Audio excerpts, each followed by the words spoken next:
비트코인을 미국 주식시장과 함께 비교해보면 두 자산은 전반적으로 같은 방향으로 움직이는 경향을 보여왔습니다. 실제로 주식시장이 크게 하락하는 국면에서는 비트코인이 오히려 더 부진한 성과를 보이는 경우가 많았습니다. 이 차트는 미국 주식시장이 주간 기준 약 4% 하락했던 시기, 즉 최악의 20% 구간에서 각 자산이 어떤 성과를 보였는지를 나타냅니다. 해당 구간에서 비트코인은 주간 평균 약 5%의 하락을 기록했습니다. 만약 현재의 주식시장의 버블이 꺼지고 본격적인 하락 사이클이나 경기 침체 국면에 진입하게 된다면 비트코인 역시 더 큰 조정에 빠질 위험에 노출되게 될 텐데요. 그렇다면 과연 주식시장의 붕괴와 함께 비트코인은 이대로 추락하게 될까요?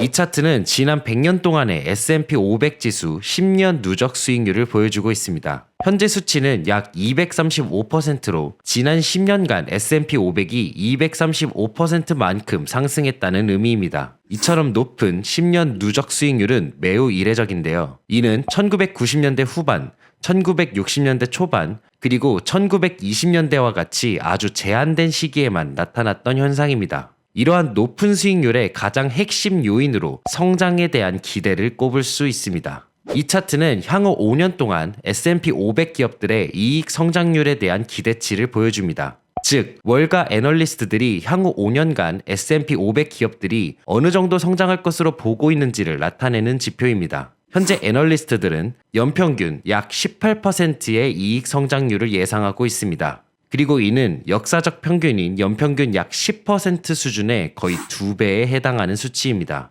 중요한 점은 이 수치가 단순한 낙관론에서 나온 것이 아니라 실제로 S&P 500 기업들이 기록하고 있는 이익 성장 흐름을 기반으로 형성된 기대라는 점입니다. 구글과 메타는 광고 수익화 개선을 통해, 아마존은 클라우드 서비스로, 마이크로소프트는 AI 기반 소프트웨어로, 그리고 엔비디아는 반도체를 통해 매출을 꾸준히 성장시켜 왔습니다. 이러한 사업 모델들은 미국 소비자가 체감하는 경기와의 직접적인 연관성이 상대적으로 낮고 투자자들 역시 이 점을 잘 인식하고 있습니다. 그 결과 이 기업들은 가장 높은 시가총액을 인정받았고 S&P 500 지수 내에서도 가장 큰 비중을 차지하게 되었습니다. 이론적으로는 이 기업들이 지속적으로 성장할 수 있는 환경이 유지되는 한 지금까지의 상승 흐름 역시 계속해서 이어질 수 있습니다.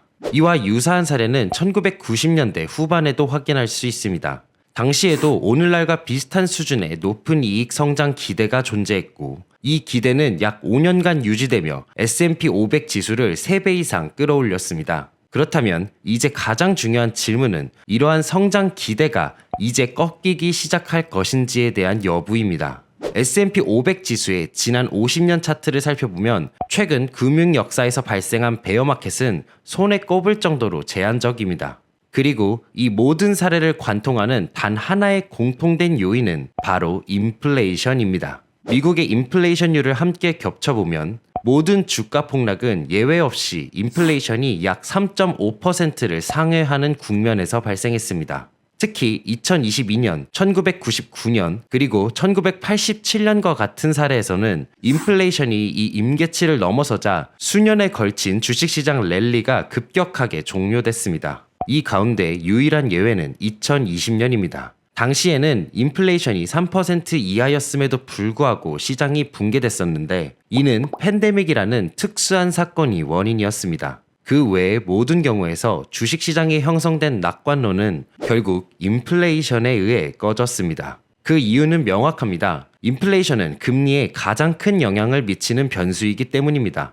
이는 중앙은행의 정책 결정에 직접적인 영향을 미치기도 하고 인플레이션이 높아질수록 채권 투자자들이 자연스럽게 더 높은 금리를 요구하게 되기 때문이기도 합니다. 핵심은 높은 인플레이션이 통화 환경을 긴축적으로 만들고 그 결과 금융 시스템 내 유동성이 위축되면서 주식시장과 같은 자산의 매도 압력이 가해진다는 점입니다. 하지만 최근 발표된 CPI는 예상치를 큰 폭으로 하회하며 인플레이션에 대한 우려가 계속해서 사그라들고 있는 상황입니다. 즉, 현재까지 상승장의 흐름을 끝낼 전형적인 촉발 요인은 아직 나타나지 않은 상황이라고 할 수 있습니다. 그리고 혹시 거래 수수료 절반을 다시 환급받는 방법 아직 모르시나요? 단 5분만 투자하면 평생 수수료 돌려받는 셀퍼럴 선택이 아닌 필수입니다. 자세한 내용은 영상 더보기란을 확인해보세요. 여기에 더해 경기 침체에 대한 우려는 비트코인과 주식시장 모두에게 가장 큰 잠재적 위험 요인입니다. 미국의 공식적인 경기 침체를 판단하는 기관인 NBER은 침체를 정의하는 데 있어 매우 명확한 기준을 가지고 있으며 그중 가장 첫 번째 판단 기준은 실업률입니다. 이 차트는 수익률 곡선과 실업률을 함께 비교한 차트입니다. 수익률 곡선의 상승은 전통적으로 경기 침체 신호로 해석되는 경우가 많아 이에 대한 우려 역시 커지고 있는 상황이었습니다. 1980년대 이후 대부분의 경우 실업률과 수익률 곡선은 같은 방향으로 움직이는 경향을 보여왔습니다. 하지만 최근에는 수익률 곡선의 상승에도 불구하고 실업률은 역사적으로 매우 낮은 수준을 유지하고 있습니다. 이는 과거 경기 침체 진입 국면에서 수익률 곡선의 상승과 실업률 증가가 동시에 나타났던 패턴과 비교하면 매우 이례적인 움직임입니다. 따라서 현재 우리가 공식적인 경기 침체로 향하고 있다면 실업률 상승은 머지않아 나타나야 할 텐데요. 일부에서는 해고 관련 뉴스가 점점 늘어나고 있다는 점을 근거로 곧 실업률 상승이 나타날 것이라고 주장하기도 합니다.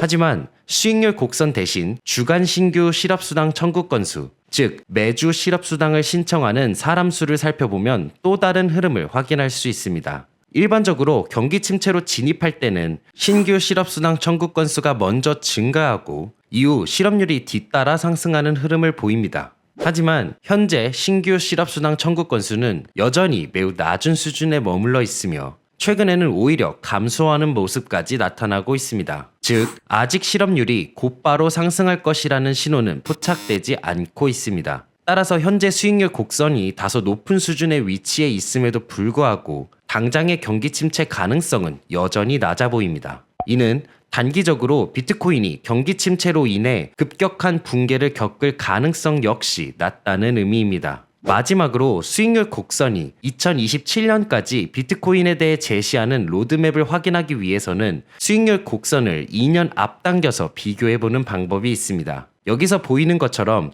이 수익률 곡선이 하락하는 구간은 대체로 비트코인의 우호적인 환경을 만들어 왔습니다. 반대로 이 선이 상승할 때는 대부분 비트코인 가격의 큰 조정과 함께 나타났습니다. 가장 최근의 경우에도 이 구간의 상승은 2025년 8월부터 나타난 비트코인의 약세 흐름과 일치하는 모습을 보였습니다. 하지만 앞으로를 보면 수익률 곡선은 2026년 1월부터 26년 7월까지 약 8개월간의 긍정적인 구간을 가리키고 있습니다. 따라서 거시적 환경을 바탕으로 한 비트코인의 중장기적 흐름은 여전히 상승장이 이어질 수 있는 높은 가능성을 내비추고 있다고 할 수 있습니다. 현재 비트코인은 박스권에서 변동성을 동반한 횡보 흐름을 이어가며 다소 지루한 장세를 보여주고 있습니다. 이러한 흐름 속에서 볼린저 밴드는 수평으로 이어지며 수렴하는 모습을 만들어냈는데요. 볼린저 밴드의 수렴은 통상적으로 이후에 강력한 발산으로 이어지기 때문에 머지않은 시간에 강한 변동성과 함께 방향성을 드러낼 것으로 예상하고 있습니다.